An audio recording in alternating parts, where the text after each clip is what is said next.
Good morning, children. Children, we continue with the third chapter of Pol Science, that is electoral politics. We continue the chapter from page 60. We had already discussed these two cartoons yesterday. Now we continue with the topic, what is our system of elections? I hope you have the books in front of you. I told you yesterday to be ready with your books. I'll make you underline 1-mark questions. Now let's begin. Can we say that Indian elections are democratic? To answer this question, let us take a look at how elections are held in India. Lok Sabha and Vidhan Sabha, that is, assembly elections, are held regularly after every 5 years. Yes, after 5 years, the term of all the elected representatives comes to an end. The Lok Sabha or the Vidhan Sabha stands dissolved. Dissolved means finished. Yes, the house is finished. Fresh elections will be taking place. Elections are held in all the constituencies at the same time, either on the same day or within a few days, and this is called general election. Sometimes election is held only for one constituency. Why? To fill the vacancy caused by the death or resignation of a member. So, if a person resigns from one particular constituency or if a candidate dies, then elections are held only in that particular consequences. This is called by-election. So, what is the difference between question over here? So, what is the difference between general election and by-election? So, of course, general elections are elections which are held for the entire country, and by-election is an election which is held only in one particular constituency when vacancy is caused either due to the death of the member or due to his resignation. Okay.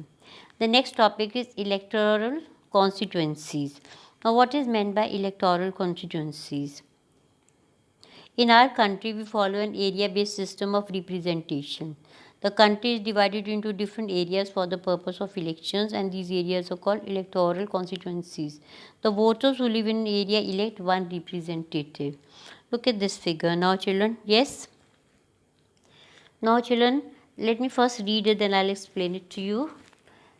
For Lok Sabha elections, the country is divided in 543 constituencies. You know that 543 constituencies in Lok Sabha.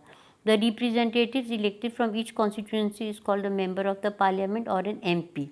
You should know what MP stands for. Then, one more question, that is member of parliament. One of the features of a democratic elections is that every vote should have equal value. That is why our constitution requires that every constituency should provide roughly equal population living with it. Let me explain to you what is constituency. Constituency is a specific area. Yes, specific area. In our country, constituencies are based on population. Now, when the elections for the state are taking place, the constituency is comparatively bigger. You know, the state is divided into districts and districts are divided into constituencies. Now, when elections are taking place for the entire country, then around 8, 9, 10, maybe more than that, constituencies are combined and one big constituency is made, because then the elections are taking place for Lok Sabha. So, a few, we can say, I just told you the number, that is, it may be around 8, 9, 10 constituencies are combined and one big constituency is made when the elections are taking place for the country. But when the elections are taking place for state legislative assembly, that is for state elections, yes, then comparatively the constitution is of bigger size, only one constituency. Okay, I'm going to read this and explain it to you. Similarly, each state is divided into specific number of assembly constituencies. In this case, the elected representative is called MLA.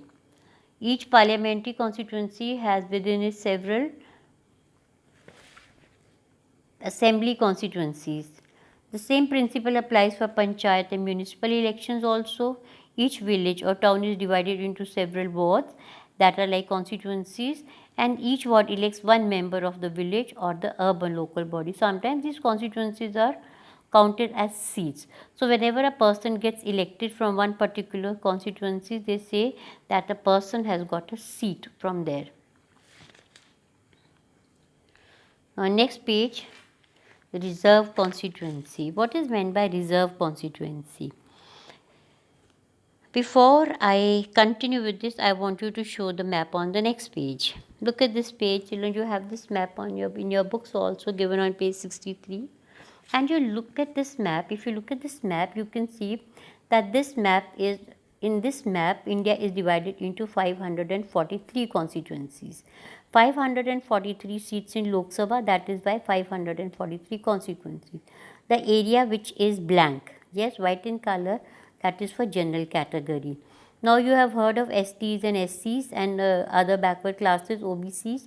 Now the portion which is shaded red in color, that particular area is reserved for SCs and only SC candidate for election from that particular constituency. The area which is shaded green, that area is reserved for scheduled tribes and only a member of scheduled tribe can stand for elections from that particular constituency. Okay, going back to the chapter. Reserve constituency.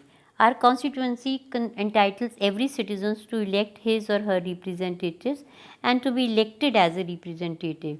The constitution makers, however, were worried that in an open electoral competition, certain weaker sections may not stand a good chance to get elected in Lok Sabha and the state legislative assembly.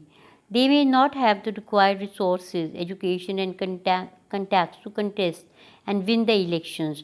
Those who were influential, powerful, rich people may prevent them from winning the elections. If that happens, our parliament and assemblies would be deprived of the voice of the significant section of our population. That would make our democracy less representative and less democratic. So the makers of a constitution thought that a special system of reserved constitution for the weakened section should be introduced. Some constituencies are reserved for people who belong to SC and while others are reserved for ST. Now similarly, all those who belonging to scheduled tribe and scheduled caste can contest in election from the constituency reserved only for them, like I just showed you on the map on the next page. Okay, now there are 84 seats are reserved for scheduled caste and 47 seats are reserved for scheduled tribes. Now children, in case you have an old book, you will be having different figures. Please make the changes. 84 seats are reserved for scheduled caste, 47 seats are reserved for scheduled tribes. The system of reservation was extended later to other weaker sections also at the local level and the district level. In many states, seats in rural panchayat and urban elections, that is municipalities and corporation, local bodies are now reserved for other backward classes as well. However, the proportion of the seats reserved varies from one state to another. The more the STs and SCs in a state, the more the seats for them. Whereas in some states, there are no seats reserved for ST and SCs at all. Now, voters list. Next topic is voters list. You must have heard this name, voters list. What is voters list? Now, children, once you become eligible to vote, that is, you attain the age of 18, your name will be entered in voters list. Now, what is voters list? Once the constituencies are decided, the next step is to decide who can and who cannot vote. This decision cannot be left to anyone till the last day. In a democratic election, the list of those who are eligible to vote is prepared much before the elections and given to everyone. This list is officially called electoral roll, also known as voters list. For your 1 mark question, you can mark this, given on page 62, voters list, also known as electoral roll. Now, this is an important step to be linked in the first condition of democratic elections. Everybody should get an equal opportunity to choose representatives. No one should be denied the right to vote for a good reason. Different citizens differ from one another in many ways. Some are rich, some are poor, some are highly educated, while some are not educated. Yes. Now, in our country, all the citizens aged 18 years and above can vote in the election. Every citizen has the right to vote regardless of his or her caste, religion, or gender. Some, of course, only the criminals and persons with unsound mind. Unsound mind means those who are mentally retarded can be denied the right to vote. But that happens only in rare situations. It is the responsibility of the government to get the names of all the eligible voters put on the voters list. As new persons attaining voting age, names are to be added, and those persons who are dead or have moved out of the country, their names have to be deleted. A complete revision of the list takes place after every 5 years, and this is done to ensure that it remains up to date. In the last few years, a new system of EPIC, again one more question over here, EPIC stands for Election Photo Identity Card, has been introduced. The government has tried to give the card to every person. The voters are required to carry this card when they go out to vote. But if anybody has lost the voter's card or is not having it, then they can take any other proof of identity like the ration card or the driving license. And in these days, of course, if a person takes Aadhaar card, that is also considered as a proof of identity. Next topic is nomination of candidates. Nomination of candidates means that who all will be standing for elections. That is what it means. We noted that in a democratic election, people should have a real choice. This happens only when there are almost no restrictions on anyone to contest an election. This is what our system provides. Anybody who can be voter can also become a candidate. And the only difference is of age. A person, when he attains the minimum age of 25 years, becomes eligible to stand for elections. Just a few restrictions are there, that they should not be criminals or they should not have any cases pending against them. Political parties nominate their candidates who get the party symbol and support party's nomination, and that is known as ticket. So a person gets a ticket means that a person has gotten the right to stand for elections from a particular constituency. Every person who wishes to contest an election has to fill a nomination form, and he also has to give money as security deposit. Recently, a new system of declaration has been introduced, and every candidate has to make declaration. And these 3 points are given over here. Yes, if you can see on the next page, the blue dots are put in the second column. First one, that no serious criminal case is pending against the candidate. Second, detail of the assets and liabilities of the candidate, that is whatever valuables and goods he has. And third is his educational qualification. This information has to be made public. This provides an opportunity to the voters to make their decision on the basis of the information provided by the candidate.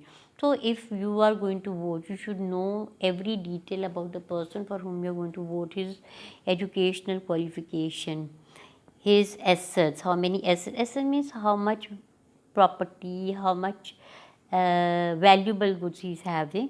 And third thing, of course, that there is no criminal case pending against the candidate.